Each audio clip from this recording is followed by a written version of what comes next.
అదరగొట్టే కారం రంగు రుచి ఆచి కారం పొడి. ఖైరతాబాద్ బైపోల్ పై బీఆర్ఎస్ కసరత్తు చేస్తోందా? ఉప ఎన్నిక వస్తే గెలుపు గుర్రానికే టికెట్ ఇవ్వాలని భావిస్తోందా? ఈసారి ఖైరతాబాద్ నియోజకవర్గం టికెట్ను ఓ మాజీ మంత్రి కొడుకు యువనేతకు ఇచ్చే ఆలోచనలో కేసీఆర్ ఉన్నారా? అటు పోటీకి కూడా ఆ మాజీ మంత్రి రెడీగా ఉండడంతో యువనేత బరిలో ఉంటారని పార్టీలో ప్రచారం జరుగుతోందా?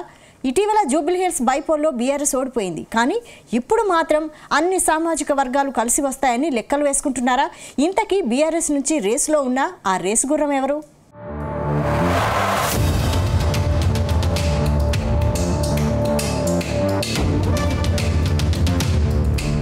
తెలంగాణలో మరో బైపోల్ ఖాయంగా కనిపిస్తోంది. త్వరలోనే ఖైరతాబాద్ నియోజకవర్గానికి ఉప ఎన్నిక రాబోతున్నట్టు తెలుస్తోంది. ఖైరతాబాద్ ఎమ్మెల్యే దానం నాగేందర్ తన పదవికి రాజీనామా చేస్తారని ప్రచారం జరుగుతోంది. స్పీకర్ గడ్డం ప్రసాద్ కుమార్ ప్రకటనకు ముందే ఎమ్మెల్యే పదవికి రాజీనామా చేసే యోచనలో ఎమ్మెల్యే దానం నాగేందర్ ఉన్నట్టు టాక్ వినిపిస్తోంది. గత అసెంబ్లీ ఎన్నికల్లో బీఆర్ఎస్ పార్టీ నుంచి పోటీకి దిగిన ఎమ్మెల్యే దానం నాగేందర్ భారీ మెజార్టీతో విజయం సాధించారు. కానీ కాంగ్రెస్ పార్టీ అధికారంలోకి రావడంతో ఆయన పార్టీ మారారు. ఆ తర్వాత బీఆర్ఎస్ పార్టీ నుంచి 10 మంది ఎమ్మెల్యేలు పార్టీ మారారు. దాంతో గులాబీ పార్టీ ఎమ్మెల్యేలపై అనర్హత వేటు వేయాలంటూ సుప్రీంకోర్టుకు వెళ్ళింది. ఇప్పుడు సుప్రీం సీరియస్ కావడంతో ఎమ్మెల్యే దానంపై చర్యలు తీసుకునే అవకాశం ఉందని అంటున్నారు.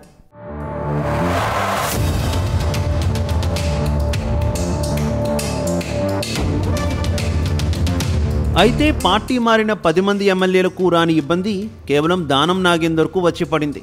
ఎందుకంటే ఆయన బీఆర్ఎస్ ఎమ్మెల్యేగా గెలిచి కాంగ్రెస్ బీఫామ్ తీసుకొని సికింద్రాబాద్ ఎంపీ అభ్యర్థిగా పోటీ చేశారు.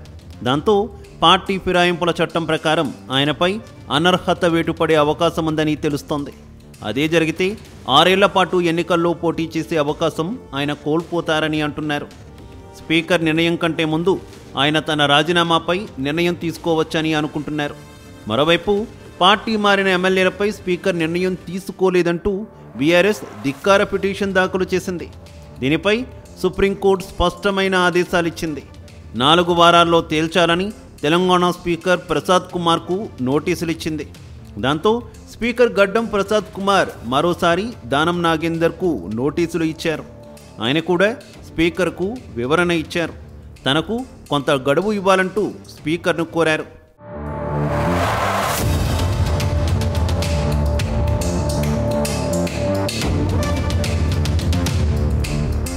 అయితే పార్టీ మారిన ఎమ్మెల్యేలపై వీలైనంత త్వరగా వేటు వేయించాలని బీఆర్ఎస్ కోరుకుంటోంది. 10 నియోజకవర్గాల్లో బైపోల్ జరిగితే సత్తా చాటచ్చని కేటీఆర్ భావిస్తున్నారు. ఇటీవల జూబ్లీహిల్స్లో బీఆర్ఎస్కు షాక్ తగిలింది. అక్కడ మాగంటి సునీత ఓటమి పాలయ్యారు.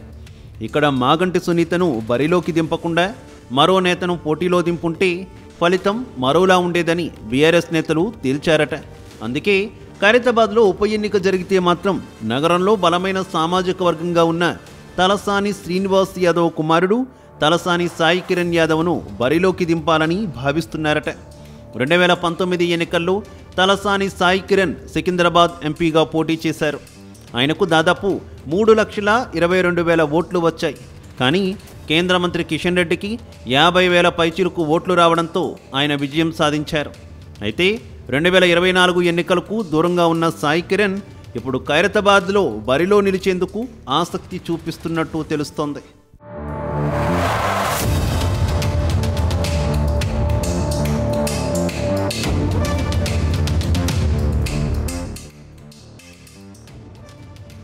ప్రస్తుతం ఖైరతాబాద్లో బైపోల్ ఖాయమని బీఆర్ఎస్ పార్టీ లెక్కలు వేసుకుంటోంది. అందుకే ఇప్పటి నుంచే అభ్యర్థి ఎవరనే దానిపై కసరత్తు చేస్తున్నట్టు సమాచారం. దానంను బలంగా ఢీకొట్టే నేత కోసం పార్టీ పెద్దలు పలువురు పేర్లను పరిశీలిస్తున్నట్టు తెలుస్తోంది. ముఖ్యంగా మాజీ మంత్రి తలసాని శ్రీనివాస్ యాదవ్ కొడుకు బీఆర్ఎస్ నేత తలసాని సాయి కిరణ్ యాదవ్ను రంగంలోకి దింపితే గెలవడం పక్కా అనుకుంటున్నారట. నగరంలో బలమైన యాదవ సామాజిక వర్గం ఆయనకు అండగా ఉంది. అలాగే ముస్లింలలో కూడా సాయి కిరణ్కు మంచి ఫాలోయింగ్ ఉంది. అన్ని వర్గాలతో కలిసిపోతారనే టాక్ ఉన్న నేపథ్యంలో ఆయనను బరిలోకి దింపితే గెలుపు ఖాయమని లెక్కలు వేసుకుంటున్నట్టు తెలుస్తోంది. అటు కేసీఆర్, కేటీఆర్ కూడా సాయి కిరణ్ పోటీకి అభ్యంతరం లేదని చెప్పినట్టు తెలుస్తోంది.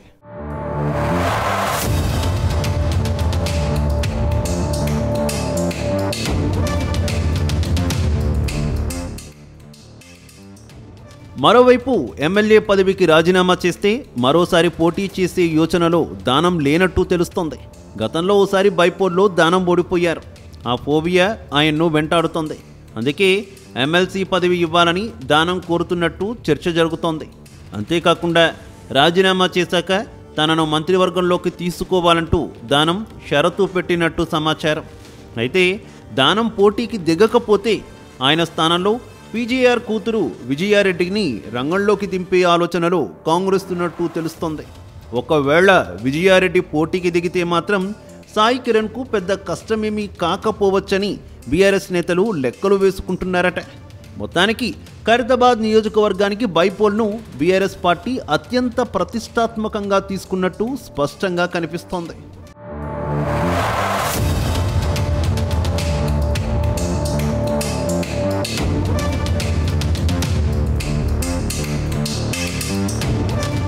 గుమగుమల వంటలే వంటలే తెరకొట్టే కారం రంగు రుచి ఆచి కారం పొడి.